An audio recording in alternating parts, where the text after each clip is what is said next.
perilaku organisasi dengan dosen pengampu Tito Sumarsono. Di sini kami akan membahas tentang pertemuan 7 yaitu motivasi kerja dan pertemuan 8 yaitu stres kerja. Sebelumnya, perkenalkan, saya Dinda Khalifa Widarianti. Saya Zurama Febriani. Saya Dida Fauzia. Mari kita lanjut ke materi berikutnya.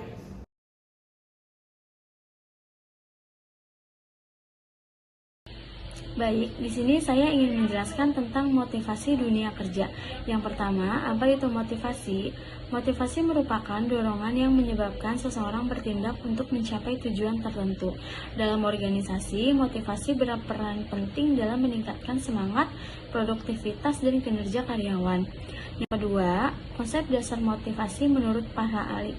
Yang pertama, menurut Robin and Judge, yaitu motivasi adalah proses yang menjelaskan intensitas, arah, dan ketekunan individu dalam mencapai tujuan.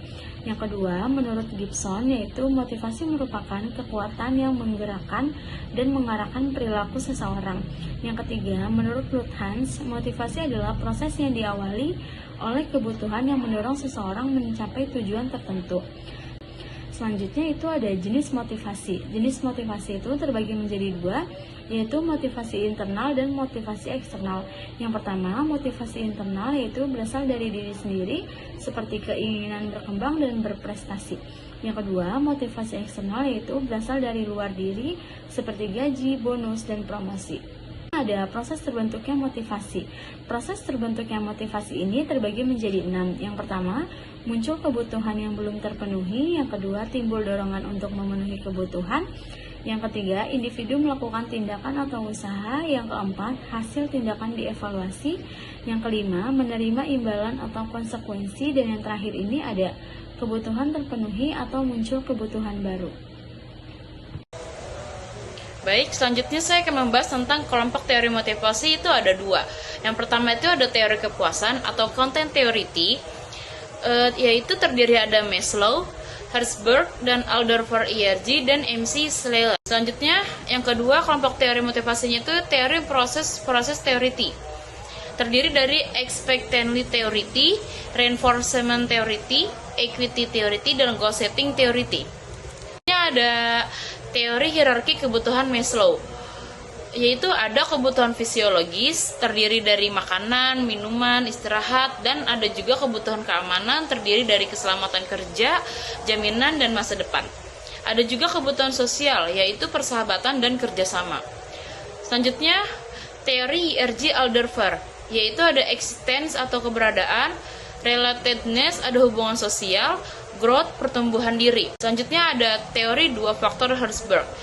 Yang pertama itu ada hygiene faktor, yaitu mencegah kepuasan, terdiri dari gaji, ke kondisi kerja, keamanan kerja, dan kebijakan perusahaan. Ada juga motivator faktor, yaitu meningkatkan kepuasan, terdiri dari prestasi, pengakuan, tanggung jawab, dan pengembangan karir. Selanjutnya ada teori kebutuhan MC Schleyer, yaitu ada need for achievement atau prestasi, terdiri dari menyukai tantangan, berorientasi sosial, dan bertanggung jawab tinggi. Selanjutnya ada need for affiliate atau afiliasi, terdiri dari menyukai hubungan sosial, senang bekerja sama dalam tim, dan menghindari konflik. Selanjutnya ada need for power atau kekuasaan, terdiri dari ingin mempengaruhi orang lain, senang memimpin, dan berorientasi pada pengambilan keputusan. Lalu selanjutnya ada ekspansi teori. Motivasi dipengaruhi dan keyakinan bahwa usaha, kinerja, imbalan, semakin besar keyakinan memperoleh hasil yang diinginkan, semakin tinggi motivasi kerja. Lalu selanjutnya ada equity teori. Karyawan membandingkan antara input dan outcome. Yang input ada usaha, pendidikan, dan pengalaman. Lalu untuk outcome ada gaji, penghargaan, dan promosi. Persepsi keadilan akan meningkatkan motivasi dan kepuasan kerja. Lalu ada reinferensi teori, perilaku dipengaruhi oleh konsekuensinya. Yang pertama ada penghargaan memperkuat perilaku positif, yang kedua ada hukuman mengurangi perilaku negatif. Goal setting teori, tujuan yang jelas, spesifik, dan menantang akan menghasilkan kinerja yang lebih tinggi dibanding tujuan yang mudah dan tidak jelas. Lalu, kesimpulan dari materi pertemuan 7 yakni motivasi kerja. Motivasi merupakan dorongan yang mempengaruhi perilaku seseorang untuk mencapai tujuan tertentu, baik yang berasal dari seseorang atau dari diri sendiri. Dalam dunia kerja, motivasi sangat penting karena dapat meningkatkan semangat, produktivitas, dan kinerja karyawan. Berbagai teori seperti motivasi Maslow, ERG, Herzberg, Mesalens, equity, reinforcement, dan goal setting menjelaskan bahwa kebutuhan, harapan, keadilan, penghargaan, lalu ada juga mendukung memberi penghargaan yang adil serta menyediakan kesempatan pengembangan diri agar karyawan tetap termotivasi dan mampu mencapai tujuan organisasi secara optimisi.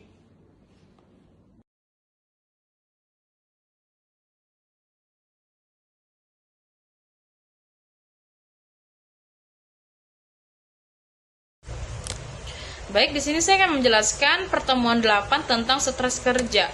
Di mana definisi stres kerja yaitu adalah fenomena yang umum yang sering terjadi di semua level organisasi, bisa dialami oleh pemimpin maupun karyawan biasa. Salah satu penyebabnya yaitu lingkungan kerja yang tidak kondusif.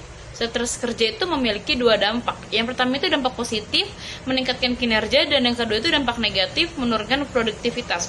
Jadi, stres kerja tidak bisa dihindari, tetapi bisa dikelola dengan baik. Selanjutnya, definisi stres kerja menurut para ahli. Yang pertama itu ada Gibson 2012.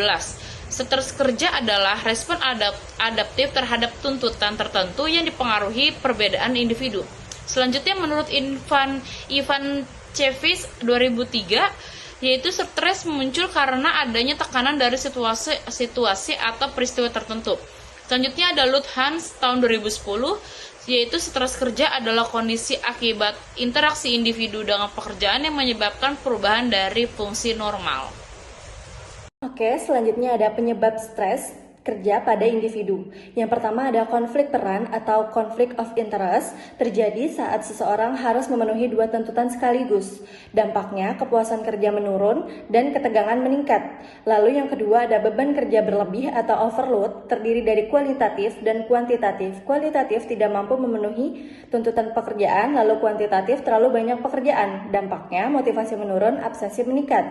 Lalu yang ketiga ada ketidakjelasan peran atau role ambiguity, tidak memahami hak dan kewajiban, dampaknya kepuasan kerja rendah. Penyebab stres pada kelompok, hubungan antar anggota tidak baik, rendahnya kohesivitas atau kelompok tim, lalu kurangnya ada dukungan sosial, dan adanya pengucilan dalam kelompok. Dampak, individu merasa tidak didukung dan menimbulkan tekanan psikologis. Lalu ada penyebab stres pada organisasi. Yang pertama ada budaya organisasi yang buruk, yang kedua ada gaya kepemimpinan, yang ketiga ada politik dalam organisasi, yang ketiga politik dalam organisasi. Baik, selanjutnya di sini ada dampak stres kerja, yaitu yang pertama ada dampak positif, yaitu meningkatkan motivasi, meningkatkan kinerja, mendorong produktivitas, serta menjaga stimulus untuk berkembang. Yang kedua ada dampak negatif, yang pertama itu ada perilaku seperti kepuasan kerja menurun, kinerja menurun, absensi meningkat, dan turnover tinggi. Yang kedua ada kognitif, yaitu sulit mengambil keputusan, konsentrasi menurun, dan gangguan mental. Yang ketiga, ada fisik atau psikologis, yaitu tekanan darah meningkat dan risiko penyakit meningkat. Ada pengelolaan stres kerja. Yang pertama pada individu seperti olahraga, relaksasi, pengendalian perilaku, terapi kognitif, dan membangun jaringan sosial. Selanjutnya ada pada organisasi, yaitu mengidentifikasi sumber stres, membuat program manajemen stres, menciptakan lingkungan kerja kondusif, dan mengurangi faktor penyebab stres.